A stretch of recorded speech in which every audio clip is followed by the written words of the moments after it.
Good morning, everyone. My name is Natalia Arizmendi, and I will be presenting to you my project, Written on the Walls, an analysis of street art's representation of America's politics. So first off, here in America, we have continuously been hearing how the 2016 presidential election continues to have an impact on our daily lives. However, it seems now this is extending further and is affecting other countries as well. And so I wanted to see if this holds any truth, and if so, how are individuals from those countries expressing these sentiments?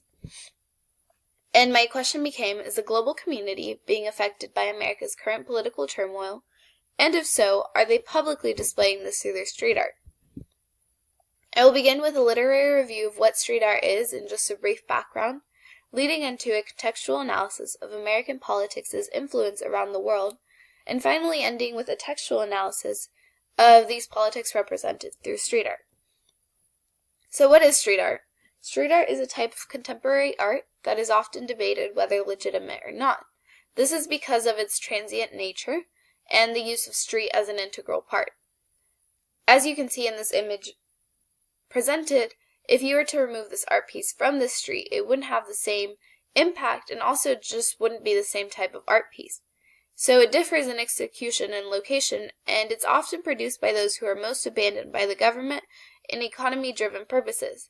This comes from its humble beginnings in 1960s and 1970s, as it began as a movement against global branding's power of commercialism and government infrastructure.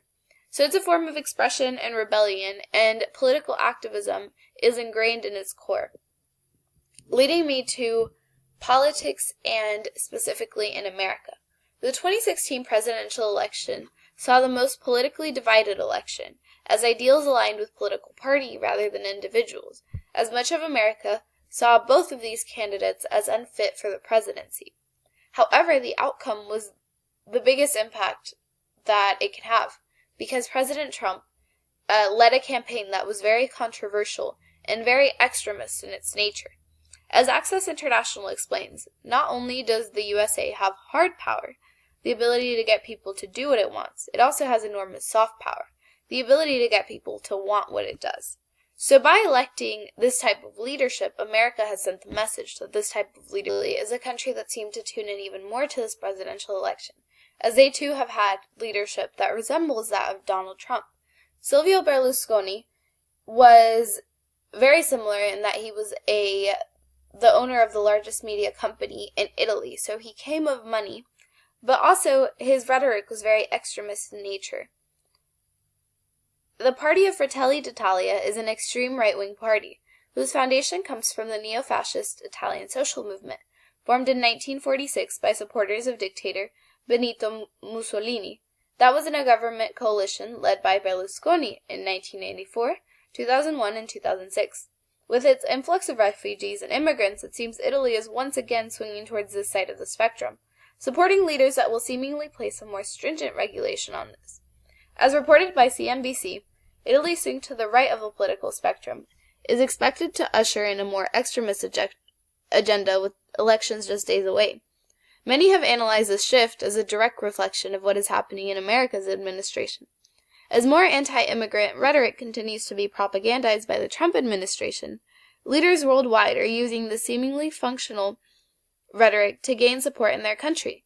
Currently, Italy's right-wing parties, such as the Forza Italia, have gained support through their more stringent ideals, and if able to form alliances, could lead Italy back to the very neo-fascist roots it began with. Another country that is being directly affected by America and its new government is Venezuela. Venezuela is currently in a state of socio-economic disaster, in which their citizens are having to ration food, and money is basically worthless at this point. There is violent strikes and marches going on in Venezuela almost daily. And with the new administration, a military option is being discussed, while urging officers in the Venezuelan military to act as, quote, the agent of change, unquote, in a manner similar to Augusto Pinochet's violent overthrow of Chilean President Salvador Allende in 1973. Venezuelans are rightfully afraid of such talk, as the violence on their streets is already mirroring this rhetoric, as you can see here, and the violence seems to only be hurting the citizens and often elicits a negative reaction from the government. So just as talk coming from the Trump administration is influencing individuals of Venezuela and thus hurting their current status even more. And so now that I found that politics in America are impacting these two countries, I wanted to see how people are expressing this, specifically through their street art, and I found 3 common themes throughout. First, the loss of freedom. Next, Trump as a parallel of abominable individuals. And lastly, a call to action for the viewers of this street art. Beginning with America, as it is the influencer, the theme of loss and freedom is presented through the use of scale and proportion. The scale is the size of one thing to another, and proportion is the size relationship of parts to a whole. If analyzing the mural from left to right, in each segment of the picture, something is set to the front, beginning with a clown that is behind a wall, yet proportionately bigger, making it the focal point, literally viewed as a scary clown behind the wall. Trump has consistently pushed for Congress to approve the wall between the U.S. and Mexican border, making him, in this case, the clown. The next segment is a woman covered in American apparel, with her hands up and almost defeat, as if getting arrested. She seems to be of different ethnicity and is portrayed in front of the wall. She is greater in size, and most likely an American citizen, yet she too seems to look at the viewer hopelessly. Finally, the focal point of the whole mural is President Trump as a Joker, holding the Statue of Liberty at knife point. The Statue of Liberty has always been a symbol of freedom, and her being threatened in such a violent way by the potential president points at the fear of the loss of this American value. The size of these two figures are the largest in the whole mural, and are proportionately bigger as well. This creates an emphasis on this interaction, supported by the smaller scale scenes surrounding them. In What the Hell Do You Have to Lose, the artist's use of symbolism creates a parallel between the Batman character, the Joker, and President Trump. The Joker causes chaos and enjoys inflicting pain on society for no reason. In this mural, Trump's face is that of the makeup the Joker wears. This represents that the president is the villain of the story of America. Additionally, the Statue of Liberty, which is America's greatest symbol of freedom, is the individual Trump is holding hostage with his knife, creating the allegory, once again, of a loss of freedom due to this villainous act.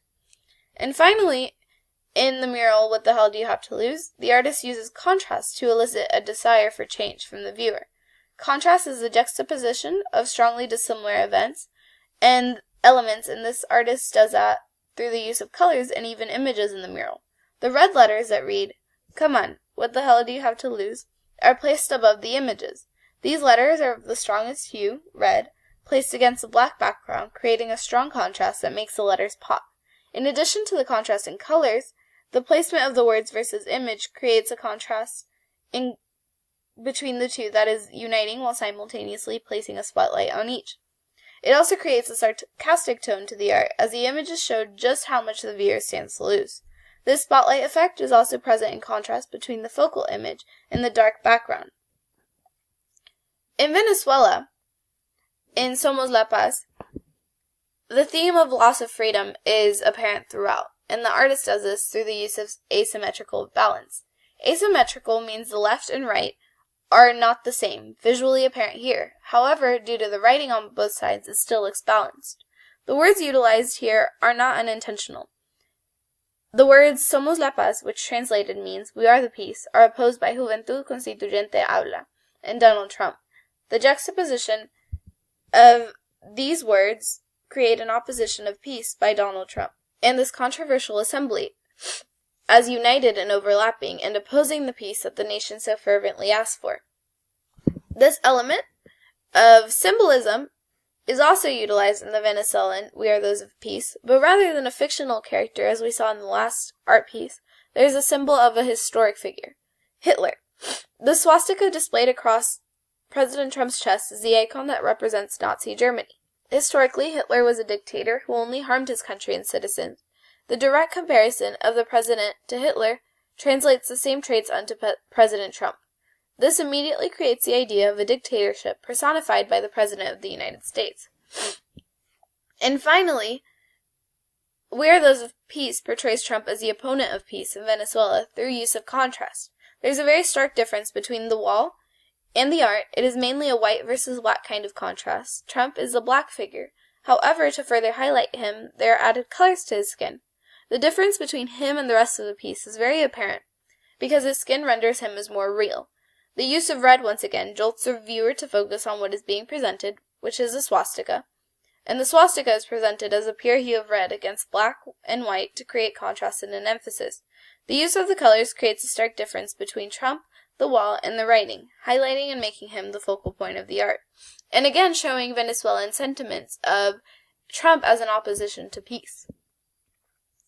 Finally, in this art piece in Italy, the same loss of freedom is encapsulated through the symbol of a game. This game is symbolic of each of these world leaders as countries, which are ending in chaos.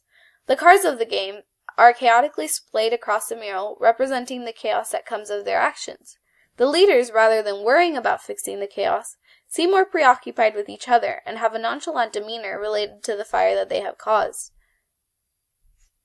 The cards have the word risk written across them, explaining the exact outcome of their leadership. The symbolic representation is how the artist feels these leaders are viewing their countries, as a game with pawns that can be flung around without consequences, carelessly making decisions for those that inhabit them.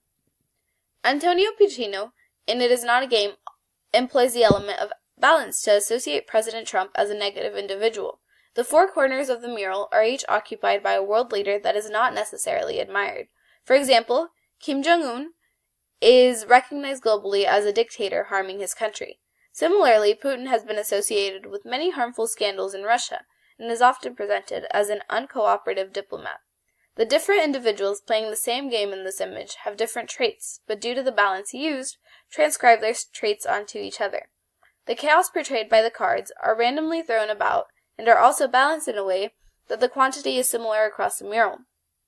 On the left and right side, there is a proportionate amount of game pieces as well as cards, and the players of the games are also symmetrically divided with 2 on each side. This balance creates a potent implication of the equality of these 4 figures. They are influencing the game in the same way. Because the game is the lives of their citizens, it is showing that these 4 individuals are a mirror image of each other with the same negative traits needed to wound a country.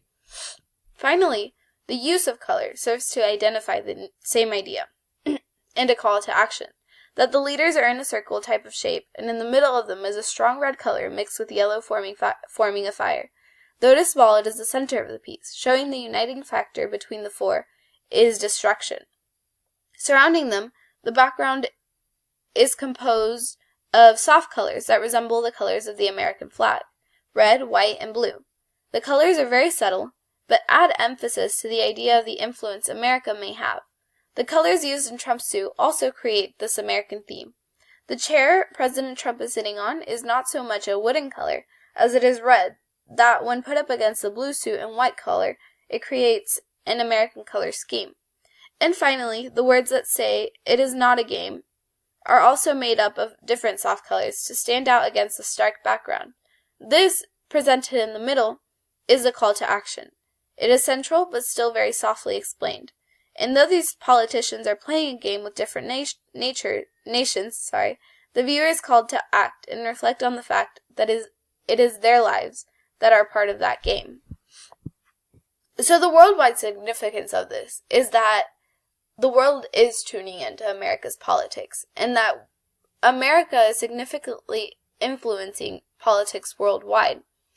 And specifically, that the idea of America and the President of the United States is no longer being regarded as a positive influence, and rather, as portrayed by these different street artists, as a negative influence on the world.